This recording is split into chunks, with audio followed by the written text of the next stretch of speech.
On est là.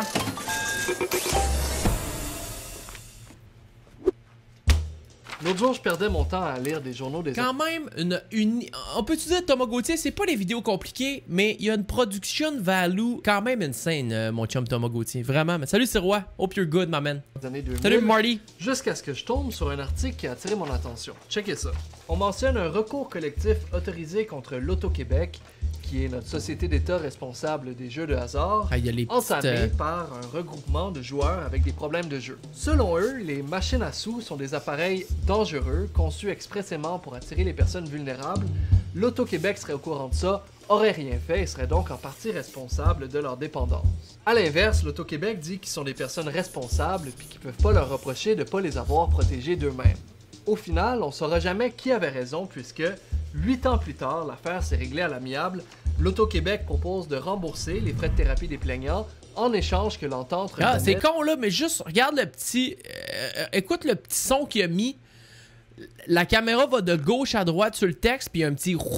Il y a genre un petit son. C'est un beau production value, c'est insane, gars. De rembourser les frais de thérapie des plaignants en échange que l'entente reconnaisse que les machines à sous ne sont pas responsables du jeu pathologique. Ouais, il fait penser à Émile Roy, mais Émile Roy, il est plus climato-anxieux, genre. Mais tu sais, dans le bon sens, là, parce qu'il veut faire bouger des affaires, mais... Tu sais, mettons, Thomas, j'ai l'impression qu'il fait plus des niaiseries, mettons. Mais Émile Roy, tu sais, je veux dire, il fait des... Émile Roy, il y a une production value de malade aussi, tu sais, il met du temps dans ses affaires, mais il y a un peu le naturel qui est perdu. Mais... il va se ramasser à un moment donné à Radio-Canada, Émile Roy, ou je sais pas s'il veut continuer dans les médias numériques, là. Je l'aime bien. Et voilà, on pourrait croire que tout est bien qui finit bien, sauf que ça m'a quand même donné envie de creuser un peu toute cette question-là. Puis au final, malheureusement, tout est bien qui finit pas si bien que ça. C'est parti. You know perfectly well how I feel about gambling. What's going on with these machines that makes them so incredibly compelling? C'est un cancer. Il y a des gens là, pour qui ça détruit leur vie. Pardon? Have designers created the perfect addiction machine? Wow!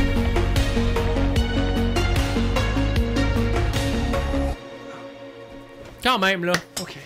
Bon, a priori, une machine à sous, c'est plutôt simple. Tu mises de l'argent dans un appareil qui génère aléatoirement une série de symboles. La plupart des combinaisons te font perdre ton argent, mais il y en a certaines qui peuvent te rendre excessivement riche. Émile le sait, ça. En France et au Québec, les machines à sous représentent presque la totalité des revenus des casinos, ce qui se traduit en centaines de millions de dollars directement dans les poches de nos gouvernements qui utilisent cet argent pour assurer le bon fonctionnement de la société. Bref, on a la réponse à notre question. Les machines à sous, c'est vraiment formidable. Merci beaucoup d'avoir écouté cette vidéo tout le monde. Bye bye! C'est une blague, évidemment. On vit dans une dystopie. 4 $ sur 5 insérés dans ces machines-là provient de joueurs qui ont des problèmes. En France, les joueurs à problème, qui représentent 10% de l'ensemble des joueurs, génèrent à eux seuls 41% des revenus. C'est intéressant, ça. En France, 10% des gars comme bol de pisse contribuent à 41% des recettes des casinos. Au Québec, c'est 2 fois pire. 9% des joueurs ont un problème de jeu, puis ils génèrent 76% des revenus. Fait que toi, Émile, tu fais partie du maigre 9% qui sont au Québec, les problématiques, et tu gargarises l'Auto-Québec puis le gang, ben là, toi, t'es plus dans les affaires américaines, pour 76% des revenus. C'est quand même pas pire. Alors oui, si dans les faits, c'est techniquement vrai que les profits des machines à sous reposent sur le fait de détruire la vie d'une partie de leur clientèle, la vraie question qu'il faut se poser, c'est... à qui la faute? C'est-tu juste les joueurs qui sont pas capables de gérer ou est-ce que ça a rapport avec la manière dont sont conçues ces machines? Allons voir. Thank you, Sam. The more I play, over time, the less I'll win. C'est ça. It's just built that way. Pour s'assurer de faire des profits, les machines à sous sont préprogrammées avec ce qu'on appelle le taux RTP. de retour. RTP. Le taux de retour, c'est le pourcentage de l'ensemble des mises des joueurs qui leur sont éventuellement retournées sous forme de gains. Autrement dit, plus une machine a un gros taux de retour, plus elle donne des gains aux joueurs, et plus son taux de retour est petit, des joueurs qui leur sont éventuellement retournés sous forme de gains. Autrement dit, plus une machine a un gros taux de retour, plus elle donne des gains aux joueurs, et plus son taux de retour est petit, plus elle conserve l'argent. Mais fort heureusement, dans la plupart des pays, le gouvernement impose un taux de retour minimum. Au Québec, c'est 83%, en France, c'est 85%. Sauf que là, l'autre jour, je suis tombé sur quelque chose d'un peu bizarre. C'est-tu un chat vivant qui est en arrière et qui regarde dans la fenêtre? Ou ben c'est le genre d'affaire que lui, il pense de mettre dans son décor pour blow mind le monde? Bon, il a replacé son setup. On pourrait s'attendre à ce que les casinos, dont l'objectif est de faire de l'argent, programment leur machine avec le plus petit taux de retour permis. Sauf que quand j'ai checké, quelle ne fut pas ma surprise de constater que c'était pas tout à fait ça. Regardez, le taux de retour moyen des machines à sous est de 92% au Québec, jusqu'à 93% en France. Même genre, à Las Vegas, c'est 93%, soit beaucoup plus que le minimum permis. Là, je sais qu'à première vue, on pourrait penser que l'industrie des jeux de hasard est en fait profondément altruiste. Cette cohérence-là, c'est justement le point de départ pour comprendre pourquoi les machines à sous sont si dangereuses. Puis pour vous le démontrer, je vais faire quelque chose que j'ai pas l'habitude de faire sur ma chaîne, sortir de chez moi. C'est parti!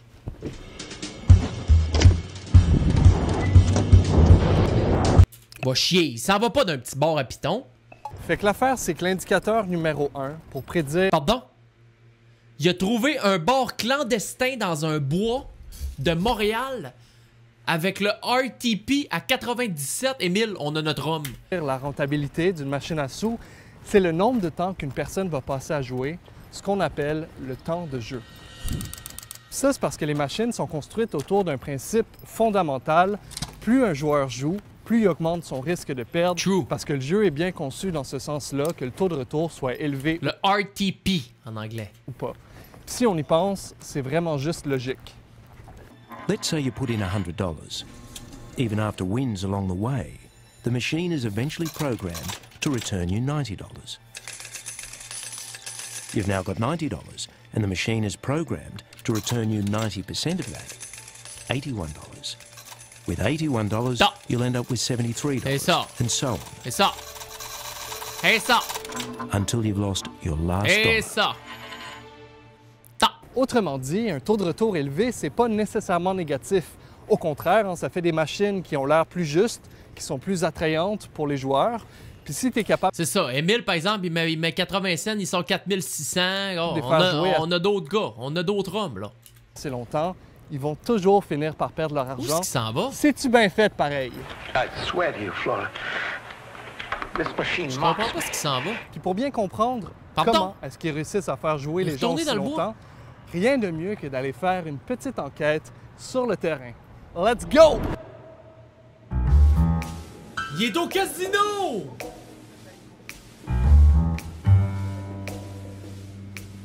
Pardon? La première chose qui saute aux yeux, c'est que pour quelqu'un comme moi qui connaît pas trop les casinos, il y a quand même bien des choses qui sont comme intimidantes. Merci Thomas pour cette excellente vidéo. We love you. Si tu veux un cours, nous autres, on est des professionnels. Ça.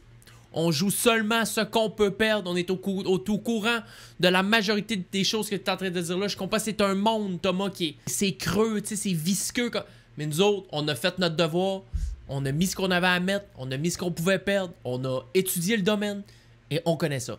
Fait que si tu veux que je t'amène à la maison, qu'on se fasse une petite séance de Bet99 en stream, ça va me faire plaisir, mon ami. Je vais te montrer comment prendre 80 cents, flipper ça en 1500. À zoup! À fond! Par contre, les machines à sous, ça, c'est super accessible. Tout ce que tu as à faire, c'est t'asseoir devant, tu mets l'argent que tu as disponible, puis c'est ça. Tu appuies sur le bouton. C'est ça. Voilà. J'ai rien gagné. Bon. Mon chum est à... Il y a un 10, il y a 2 5 dans les mains. Il y a 2 5 dans les mains, mon chum. C'est pas ça qui allait m'empêcher de sortir de là multimilliardaire, fait que j'ai continué à jouer. Pensez-vous que il y a connaissance de comment c'est gros le gambling online? Où là, il a vraiment fait son enquête sur justement les casinos physiques. Il est-tu au courant qu'il y a un gars qui s'appelle Trainrex qui crisse 2000$ la seconde pendant 24 heures en ligne? C'est très très peu de monde sont au courant de ça. Oh, c'est laquelle celle-là? Ah, c'est le Quick Strike. Il joue au Quick Strike Major, c'est une bonne ça. Les graphiques sont beaux, les effets sonores sont stimulants, les lumières gardent ton... Oh, le 777 Red Hot, ça va être une crise de gars. 777 Red Hot, c'est l'enterré, mon ami. C'est l'enterré, mon ami. Attention, la musique, je veux dire, c'est des succès après succès, c'est incroyable. Puis juste le fait de peser sur le bouton puis d'anticiper la possibilité d'avoir un game me donnait de beaux petits papillons dans les pantalons. Sauf que rapidement... Ah, tu vois ce qu'ils viennent de pogner là? Ils viennent de pogner un tease, mon ami. J'ai comme remarqué quelque chose d'un peu bizarre. J'ai encore de passer à 2 doigts d'avoir quelque chose de gros, là, regardez. Vous voyez, j'ai eu comme 4 fois ce symbole-là. Si je l'avais eu là, j'aurais été riche, quoi. En fait, ce que je savais pas, c'est que les machines sont programmées pour augmenter artificiellement la fréquence de ce qu'on appelle des presque gains. Les teasers McGeezer, baby. Des séries où il manque juste un symbole pour que ce soit une partie gagnante. Puis l'objectif de ça, ben, c'est de prolonger le temps de jeu des joueurs. Et voilà. Ça fait comme 5 fois que ça me fait ça. Comme là, mettons, la Crazy. machine a dit que j'ai gagné 60 sous, sauf que j'ai misé 1,20 $. Et si je me fie... Il est rendu à 1,20 la mise. Il est tombé dans la soupe. Il est accro raide. Il est rendu à 1,20. Hey, attends un peu, là. Il a mis 2,5 $. Il est déjà à 1... Il y a quelque chose qu'il nous dit pas, mon chum.